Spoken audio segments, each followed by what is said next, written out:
of Students, and also Jessica Proano, our Director of Residential Housing and Residential Life. So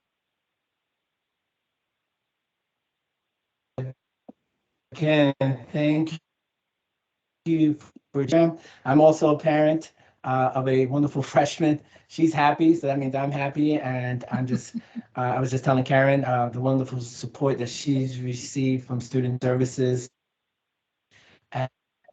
And, and I've had the opportunity to showcase my wonderful colleagues at Student Services and all that they do to make sure that we are providing a wonderful student experience for your sons and daughters. So I'll begin and introduce Karen Van Norman. I'll share a little bit of her background. As the Associate Vice President and Dean of Students, Karen Van Norman supervises the Department of Counseling and Psychological Services, the Dean of Student Office, Disability Support Services, Health Services, and Housing and Residence Life, all service-oriented and student-facing departments. Karen, if I missed anything, the floor is yours, and thank you for joining us today. Well, thank you so much, and I'm so grateful for all of you being here. I think it's incredible that you would take the time out of your day to join us. Both Jess and I are happy to be here. Jess has generously offered to manage the chat for us. She'll be dropping resources into the chat, as well as helping to answer any questions that you might have. So rather than us talking, we'd rather hear what you want to talk about and any questions that you have or discussions that you'd like us to start. So let us turn the floor over to you.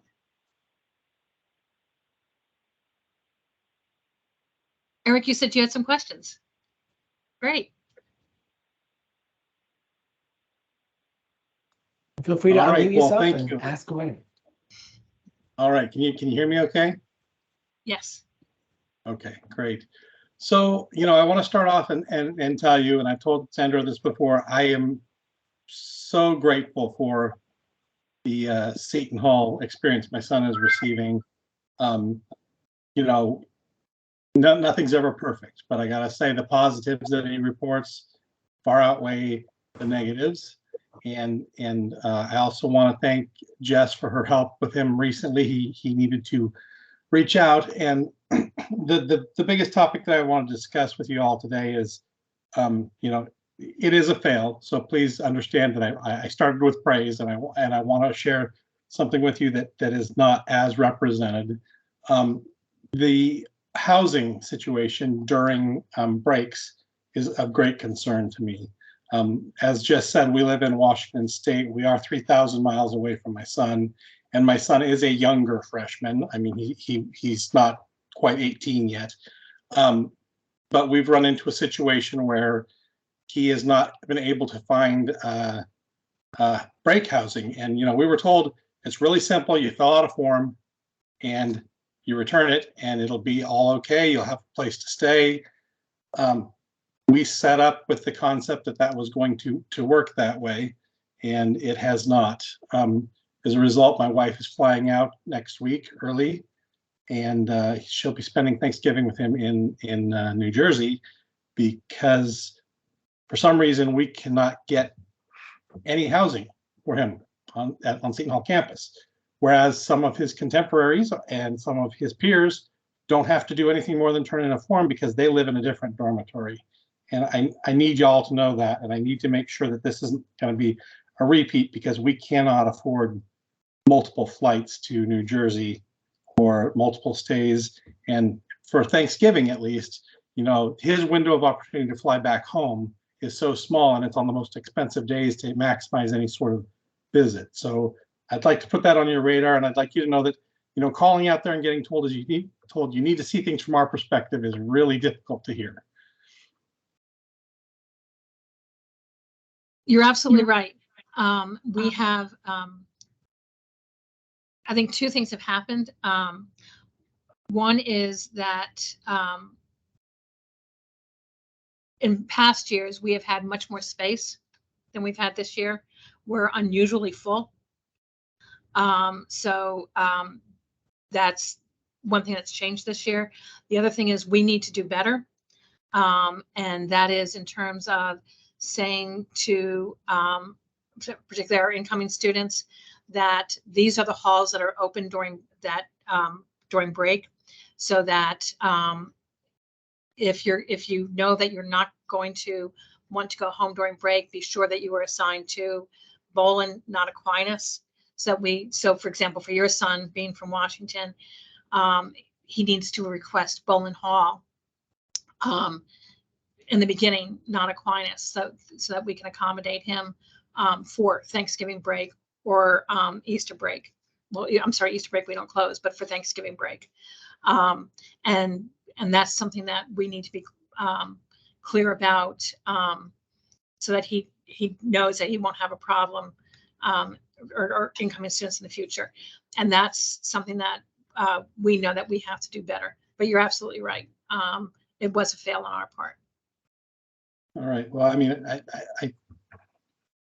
I thank you for that. And you know, on your calendar, it does actually say that Aquinas Hall is closed on Easter. And we are concerned about that because that's the information we're receiving. And so you're saying that it's not, and I'm going to hold you to your word for that. But yes, we don't close on Easter break. Okay. Correct. I think we have to update our website. We'll get that fixed. Okay.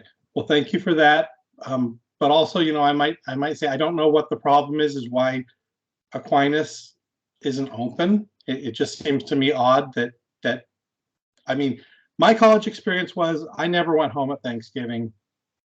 Our dorms didn't close. It was kind of a shock to me that this was the case. And you know, when we came in, like I said, we were told to just fill out a form and it'll be a-okay.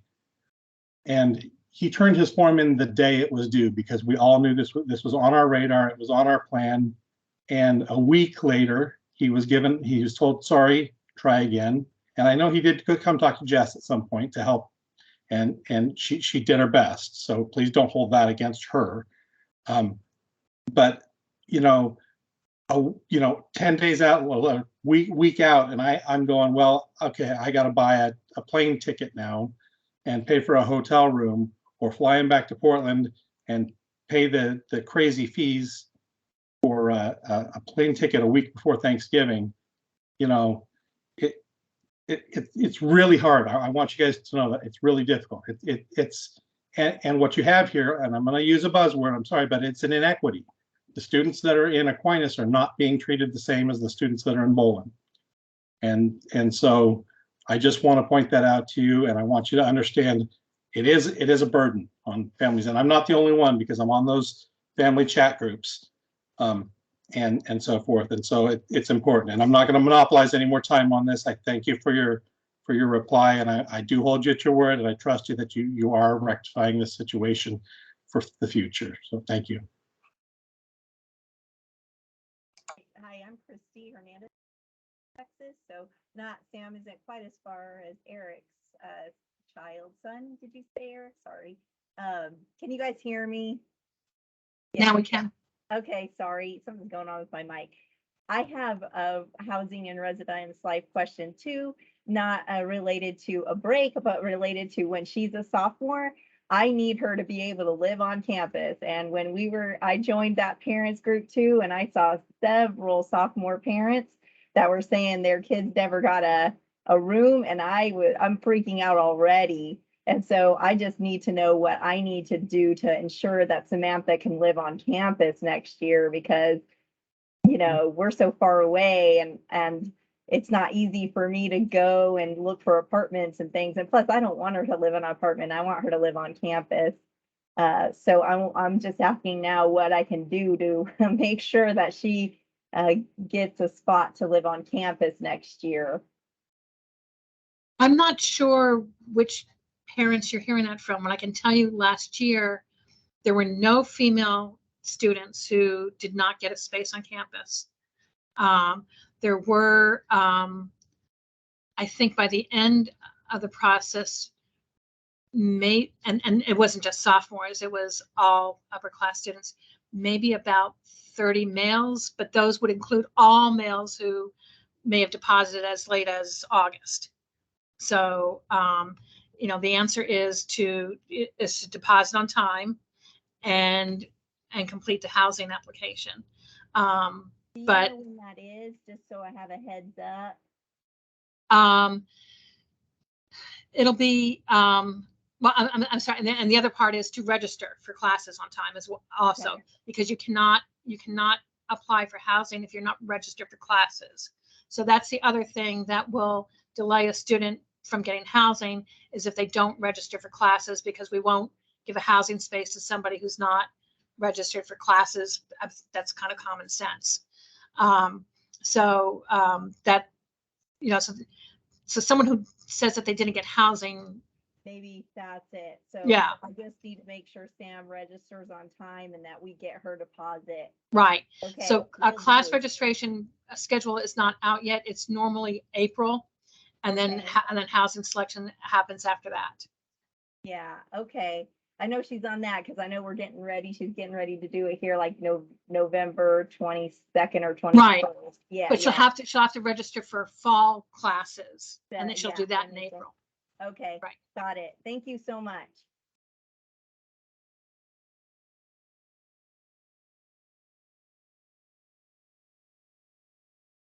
What else can we answer for you?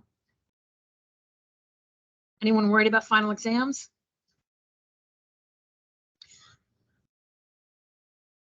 Yes.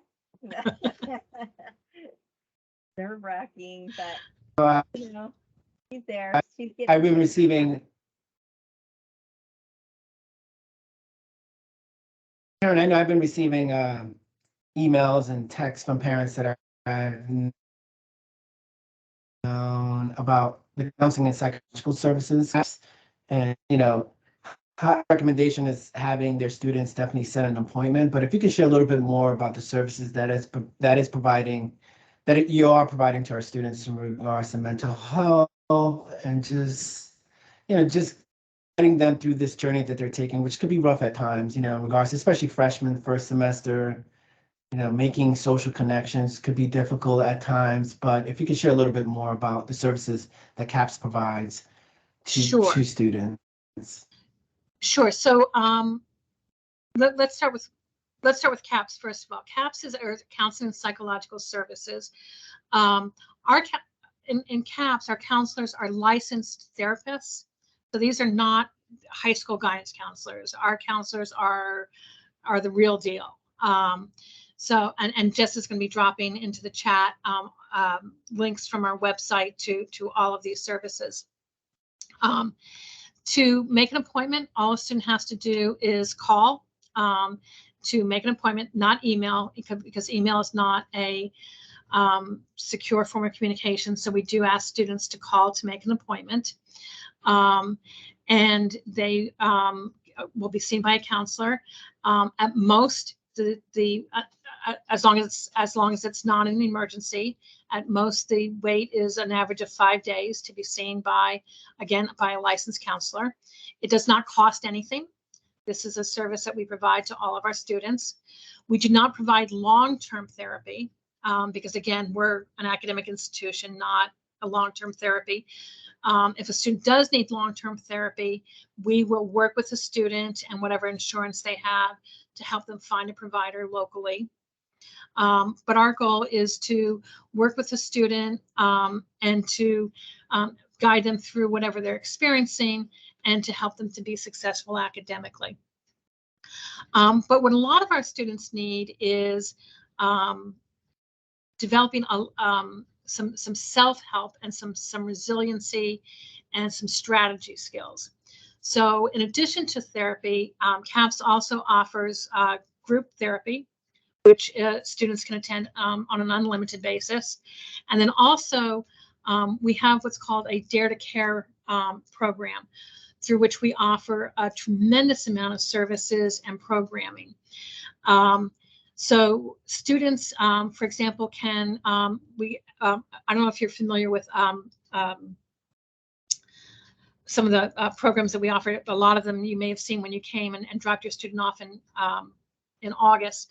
But if they're having trouble connecting and making friends, one of the programs that we would encourage them to do is download an app that's called Nod. And it's a simple app on their phone, and it encourages them to do very simple things depending upon their need. If their need is to get out of their comfort zone a little bit, it'll give them a prompt to do something very simple, whether it's meeting somebody new, going somewhere new, and it gives them positive affirmations when they do these things. It gives them an opportunity to reflect. It gives them, when they do it, and then it pushes them a little bit further each time, again, just to make those connections. So for the student who is shy or reserved, that's a great source.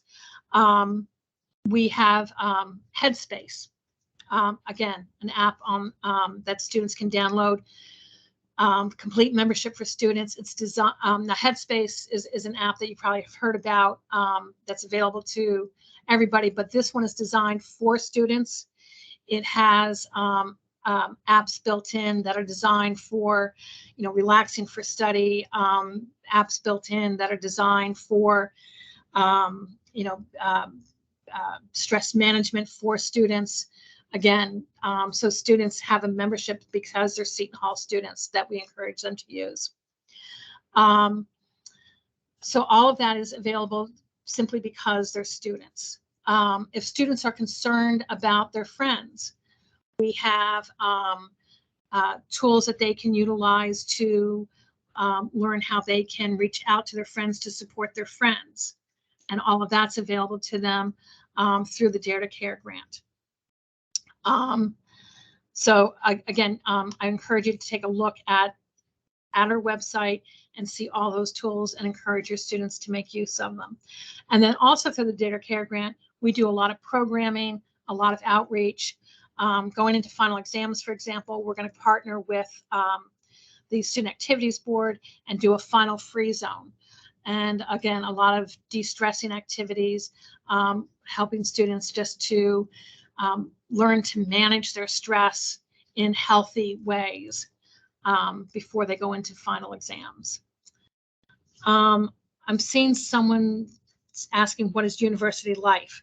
University Life is a 1-credit course that all students take in their first semester. It is designed to help students manage the adjustment to college. They learn a lot of college skills, a lot of adjustment and adapting to college. If they're not seeing grades, they should go into Blackboard. That's where the grades are posted.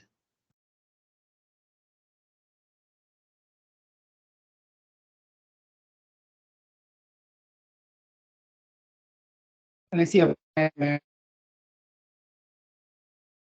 I'm sorry, did I miss a question?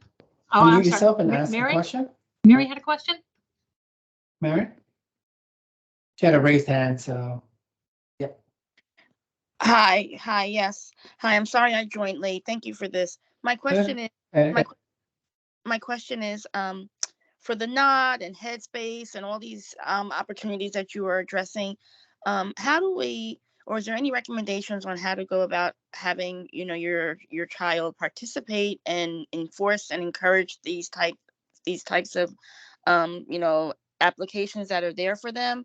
I've noticed that I was reaching out to my son's professor and reached out to my son's counselor as well, and they told me that it's kind of something that I know you mentioned children or young adults being their own self-advocate. So I'm having a hard time trying to make a young adult become his own self-advocate versus me being the helicopter mom on top of his grades, on top of school, on top of activities and things that he should really try to utilize on campus, the shoe fly being one of them. I find that a lot of times I'm telling him about events instead of him coming to me and saying that there are things that are available to get the help that he needs. So is there someone that says, hey, listen, this is what's available for you, or, try this? I mean, is that something that possibly the school can incorporate with student life? So that he does know that there are workshops. He does realize that there are tutors in the dorms. He does realize that there's a shoe fly service that will take him, to the train instead of Ubering. there's a safe ride. I'm not seeing him utilize all of the activities that I'm learning on these parent groups. So Mary, the answer is yes. Every student is different in terms of how they respond and how they learn. So we try multiple methods. We try, we try word of mouth, we try posters, we try flyers, we try emails, we try, web-based, we try social media in terms of pushing out the information. To be honest with you, if a student's going to stay in their room and wait for a good time to come knocking on their door, they're going to be very bored. But if they are willing to, just walk down to, the Bowen Cellar, come out to the green, read the flyers that are on the bulletin board, open their email, just look at the Engage platform. It's all there. Okay. And we don't just, we just don't just send an email and then say we're done. I mean, we do use all these multiple forms of communication, because as I said, some students respond to social media, others will read their email. I'm amazed, but flyers still work. Yeah. Because, so we do, we do multiple ways of reaching them. So you mentioned Nod. What is like Nod? What is Headspace? Like you mentioned them. So where would he know to find that? Like, where can I say to him? So we've done it a number of ways. It's on one of the websites that just dropped into the toolkit. It's on our website. For you to, the easiest way for you to look at it would be on the Dare to Care website. Where students are finding it is not only on the website, but yeah, you're right. The flyers in the dining hall, we have them. They're posted on the screens in the dining hall. They're on there as well.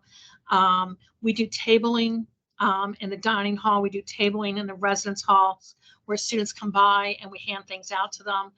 When they moved into the residence hall, we had table tents in the residence halls. We gave them sleep masks with the information attached to it. There are, when they, sometimes they'll walk by a table and we'll hand them a bookmark that has all these resources on it. If they follow us on social media, they'll find the information on social media. The social media tag that we use is @HallStudents, and that works for Instagram, TikTok, and Twitter. So it's on all of those. And then the biggest thing is the Engage. Yes, thank you, Eric. Engage is where we list all of our events, and that's on, and they get to Engage on PirateNet. Everything is on Engage, and that's not only where they find events, that's also where they find clubs to join and everything else. Thank you so much. Absolutely. My niece went to Seton Hall. She's a proud alum of Seton Hall University. Every student is different. I find, and to this day, I find when I have her in the car, that's when she'll talk to me. That's, and it's been that way since she was 6 years old. That's when I can get her to open up to me. That's when we have our best conversations. My nephew, on the other hand, when he'll talk to me is over a meal, so, everyone's and this from your own kids, they're all different. How to reach them, the best time to get them to open up, or the best time that they're going to be receptive to what you have to say. So work your magic.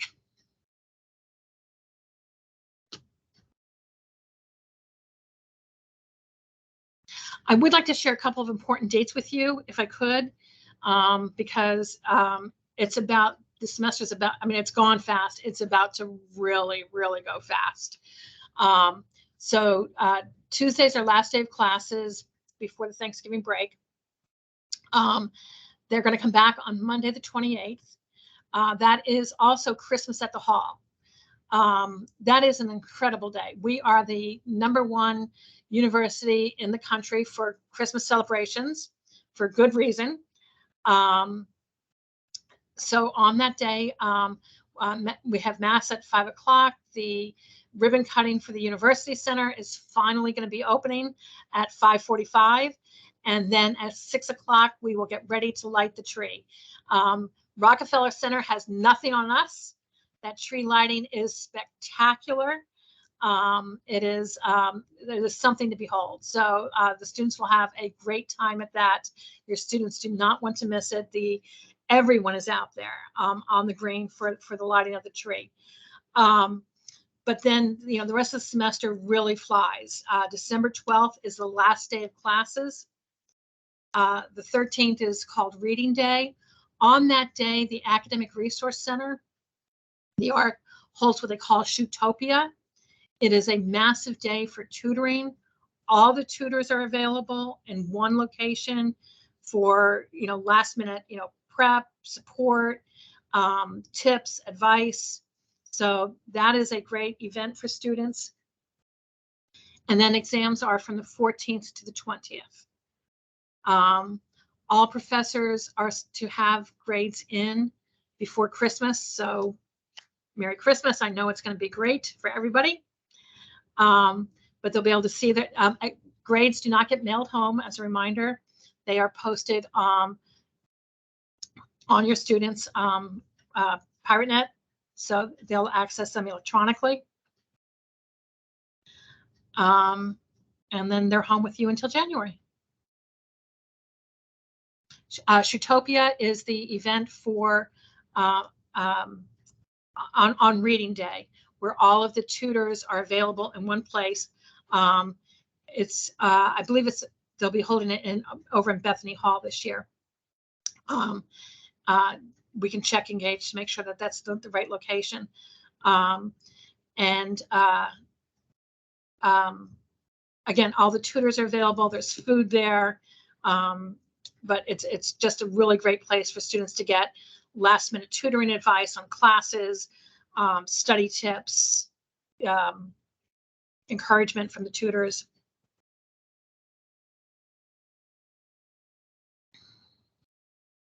Aaron, I want to ask you a question and ask some of your other colleagues from Student Services. Sure. The University Center, you just mentioned about the Yes. renovation and soft opening, and we're all excited about it on November 28th. But can you share how you feel about this renovation and what it provides in regards to enhancing the student experience? If you could share a little bit about how you're feeling about, and I know moving back to the University Center would be something that would be a nice change for you as well. But if you could share a little bit about how you feel about it. I think it's going to be a great student experience. It's really, it's going to be the heart of the university, I believe, in terms of not only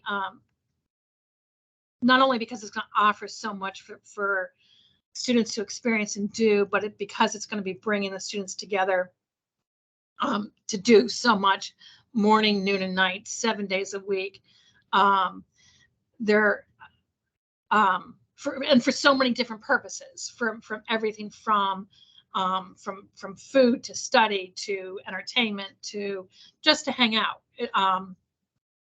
So I mean, just like like the kitchen and the living room are the heart of the home, the University Center is going to be the heart of the university.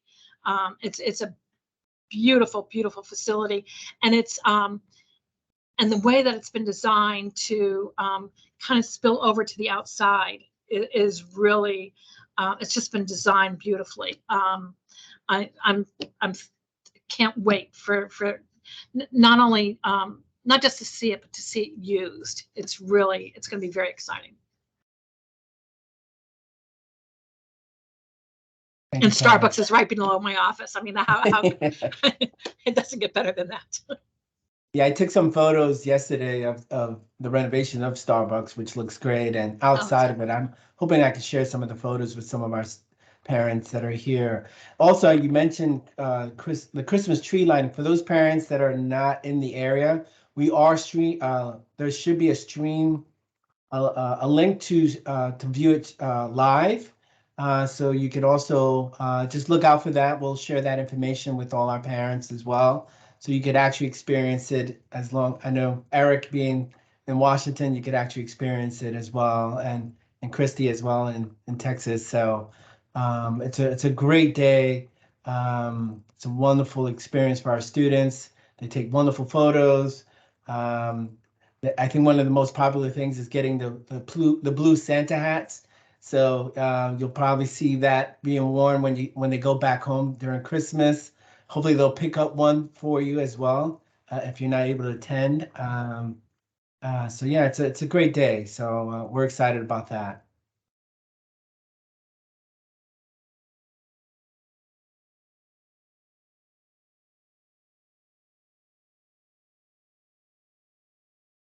You know, there was a comment in regards to there was an email sent to parents saying that school reopens on Sunday, November 27th at 10 a.m.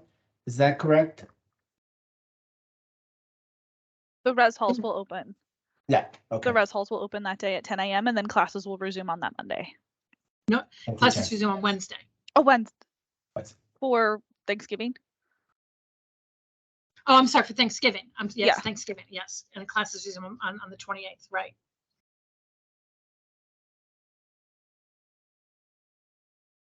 And I also responded, there was a question about if the tutors will be available in the res halls. They absolutely will be available in the res halls throughout the semester. They just might modify their schedule slightly due to their own finals.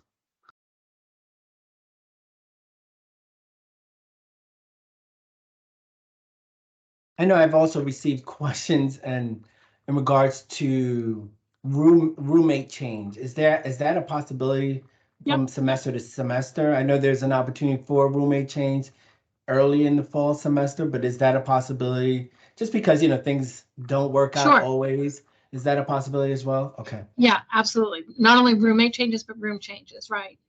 We have a survey out right now asking students to confirm their intention for returning for the spring semester. And that lets us know, what spaces we may have available. And then from there, we can make changes. Thank you, Karen. And we will have some new students joining us for the spring semester as well. Not only new students coming to the university, but commuters who may want to change their status from commuter to residents.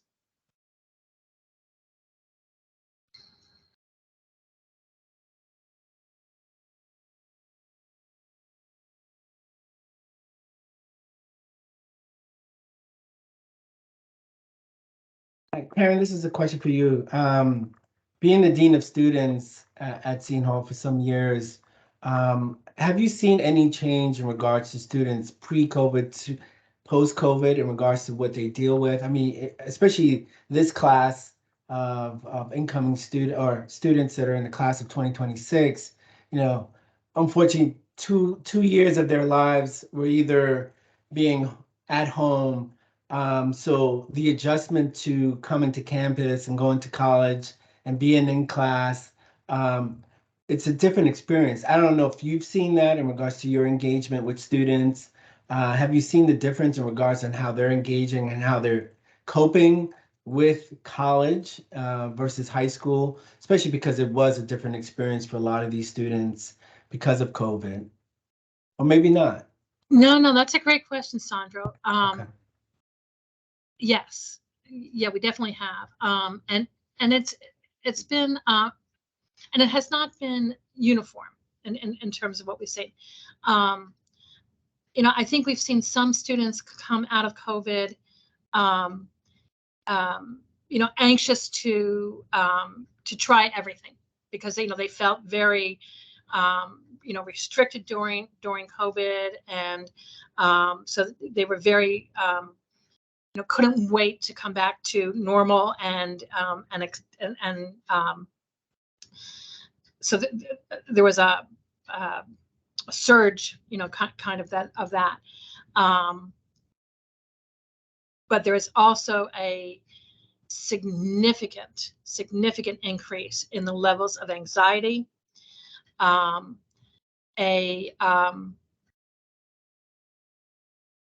and a lack of, I'd say a decrease in resiliency, that, and if I'm to speak frankly, that's concerning. That I think we have to, put that all of us, not just, colleges, universities, but parents and everybody need to do a lot of encouragement on, and that, and I don't think that means us stepping in, but I think that makes our job as coaches all the more important. Because if we step in and solve, we hold our students back from developing those skills. So, encouraging and coaching and even allowing them to fail is, and then, helping them to get back up, is going to be, is more important than ever, I think. Because, I don't know that the corporate world is going to be as understanding perhaps as the college world is. So we, this is something that that myself and not only colleagues at Seton Hall, but colleagues at other colleges and universities that we're talking about a great deal, the fragility that we're seeing in our students right now. Thank you, Karen. Oh, and yeah, Eric, yes, yeah, I'm sure, yeah. Now, I had the for long term, the lack of learning that we saw at the and that's been documented very well in the elementary school level. That's something that as educators we're very, very concerned about. I don't believe that we've seen that effect at the college level yet, but no question that's going to impact us long term as well.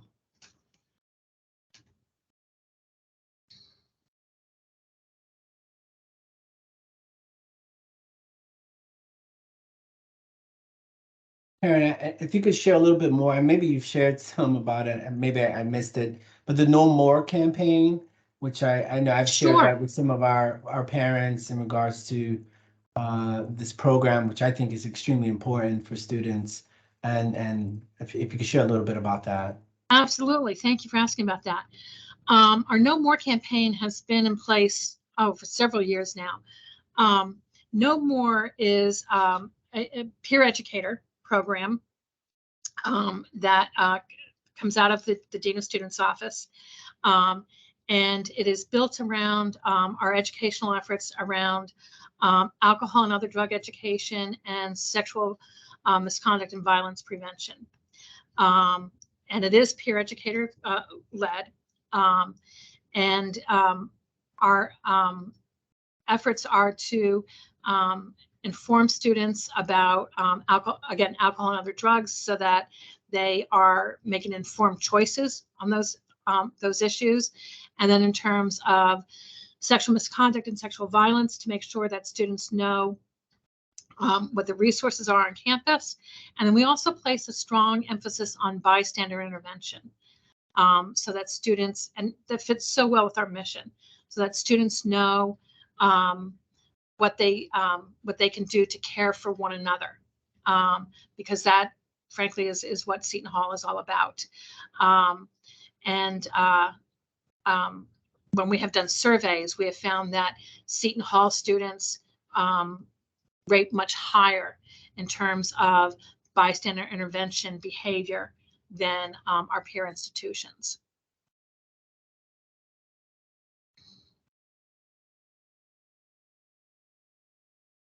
And we also know that peer education works.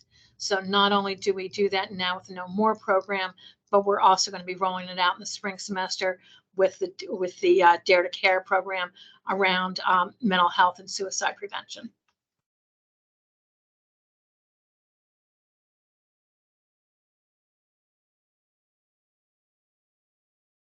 Thank you, Karen. And do you track how many students are participating in the program? We do. okay. And if you one of those numbers off, I'm sorry, I wish I could tell you those numbers offhand. What I No, no, it's fine.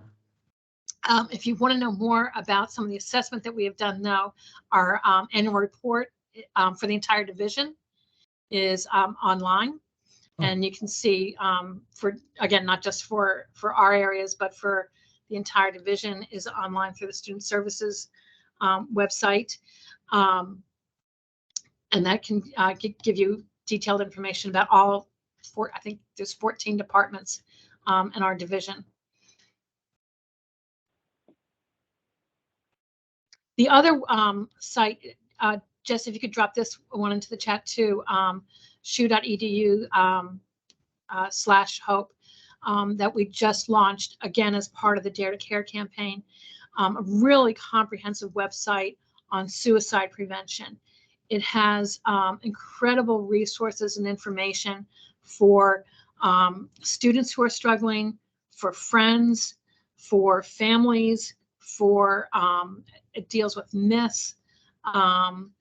It really incredible piece of work that we put together, again, as a result of having the grant that's available to us. And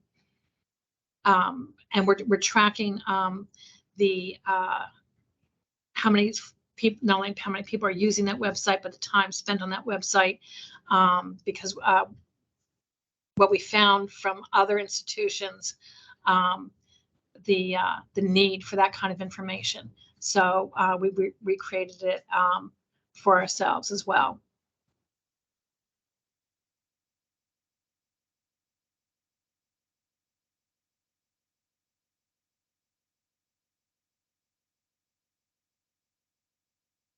It's so funny. It was one of the things I've talked to my daughter about in regards to student conduct. There is a student conduct code. Yes, there that is. I hope that she's abiding by. And it's one of the things that I kind of send her every week. And I think either she's deleting the text I send her, but if you could share a little bit about that student code that. Well, I can think tell is you she's important. abiding by it, Sandro. Okay, good. Glad to hear that. Yes, student code of conduct. There, you might be right, Christy. The student code of conduct is basically the rules and regulations of the university. What I like to say is you really don't need to read the rules and regulations to know that you've done something wrong. A basic sense of right and wrong is going to tell you that you've run afoul of something. They are straightforward, common sense. It is respect yourself, respect others, respect the university, respect property. That's basically what covers within the student code of conduct. It is pretty simple and straightforward. We believe in progressive discipline. So when a student has a violation of the student code, we look at two things. One is the seriousness of the violation, and the second thing is whether or not they have had a previous violation. And then those two things combined determine what the sanction is. And we also look at violations off campus as well. So we do have a lot of students who live in South Orange. We want to be a good neighbor. So when we find out that there has been a violation that our students have had in the village, we cover that under our student code as well.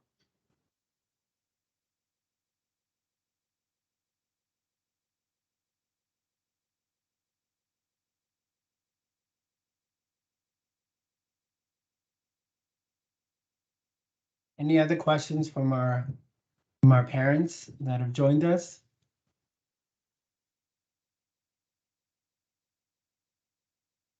One of the things that I've heard, I have to bring up, especially in housing in regards to the heat that's in those rooms, especially and we've had some unnatural weather during November where it was pretty warm, but it seems like it is causing some students in regards to some health complications.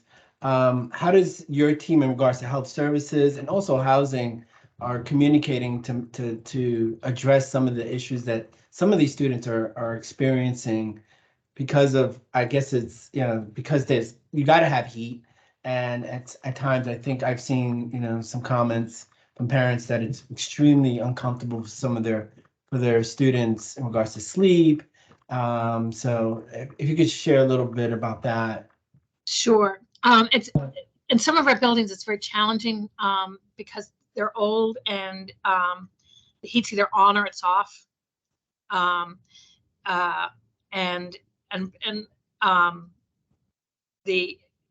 you can't control the heat, particularly in the older buildings. You can't control the heat in the individual rooms. So there's two things. First of all, it's when there's an issue, and that's the first part of it. But that doesn't mean that there isn't necessarily a problem in an individual room. So if a student's having a problem in a room, we need to know immediately so we can have facilities check that there's not a problem with that unit. Even though there's, we're stuck with the issue of the heat's on or it's off, doesn't mean that a unit's not malfunctioning. So the student needs to tell us that we can have facilities check out that unit.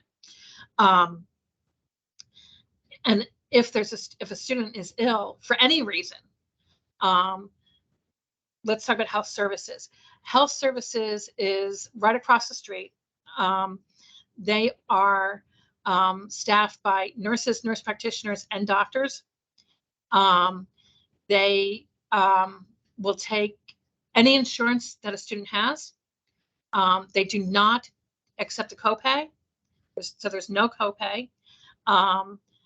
They will bill the insurance. If the insurance covers it, fine. If the insurance doesn't cover it, that's fine.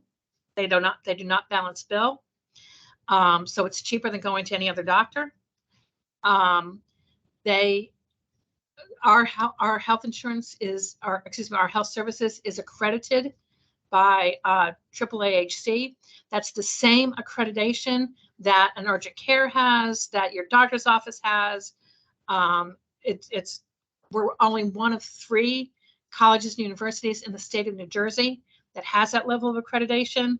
So it is a top-notch service. If your student isn't using health services, they are missing out. They do sick visits, wellness visits. So even if your student isn't sick, they should be going over to health services just for a physical. They are a great resource. We are doing free flu shots. It is bad flu season, folks. We are seeing moderate flu activity right now in this area. It's expected to get worse nationally. If your student has not gotten a flu shot, please send them over there. We are also doing COVID boosters free. Please send your student over for a COVID booster if they need one.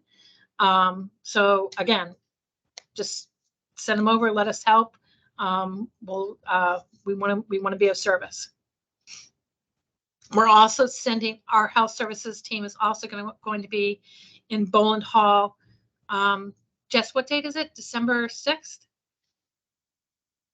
Yes, I believe it's December 6th. I'm looking for the flyer right now to post. They're going to go to Boland for a flu COVID clinic, bringing the shots there to make it even easier for students to get the, because God forbid that they have to walk across the street. We'll bring health services to them for the flu and COVID clinic. So.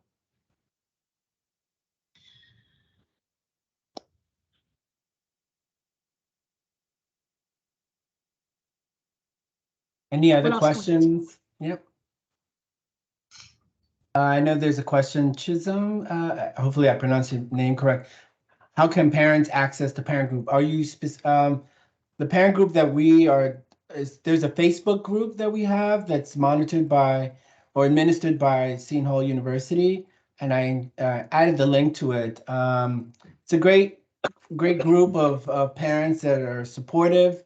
You could ask any questions and you'll get maybe 20 to 25 comments in regards to just anything that you might have concerns or questions about. So feel free to join there. And then we share information there as well, relevant events and things that you should be aware of as a parent. As Karen mentioned, just being a coach and good advisor to your students. The more information that you have, the better you can help them through this journey that they're taking. Oh, great. Thank you. Any other questions, concerns for Karen or Jess?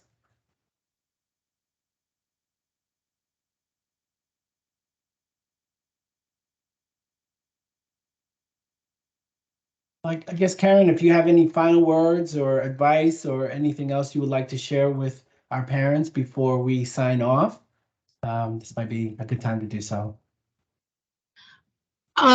Just again, I cannot thank you enough for taking the time this morning. It's incredibly generous and kind of you. I truly appreciate it. I would just say enjoy Thanksgiving and Christmas with your students. I know that they're going to enjoy it. They're looking forward to the break. And thank you for trusting us with your sons and daughters. It's a precious thing that you do that for us, and we're very, very grateful. Well, thank you, Karen. Thank you, Jess, for joining us on our final parent virtual coffee and conversation on wellness and support for your students. Jess, if you have anything you want to share before we sign off, feel free. Again, thank you, parents, for your wonderful questions and your concerns. As we say, we're a family here at Seton Hall, so we really want you to give us this important feedback that makes us a better institution. And we're in partnership to make sure your sons and daughters are successful and have a wonderful experience here at Seton Hall.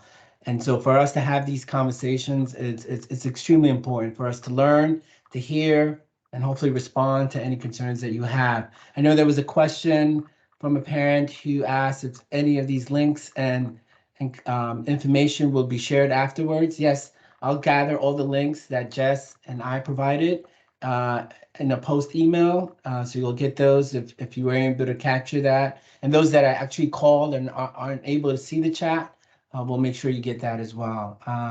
As we mentioned earlier, if you can make it, please come to Christmas at the Hall, especially with the blessing and ribbon cutting of the University Center. That's going to be exciting, and that's going to be followed by the Christmas tree lighting, and it's going to be a great event. And again, for those that are unable to attend, we'll have it stream lived as well. So there should be a link there on our website for that. Again, thank you again for joining. Have a wonderful Thanksgiving, and go Pirates. Take care, everyone.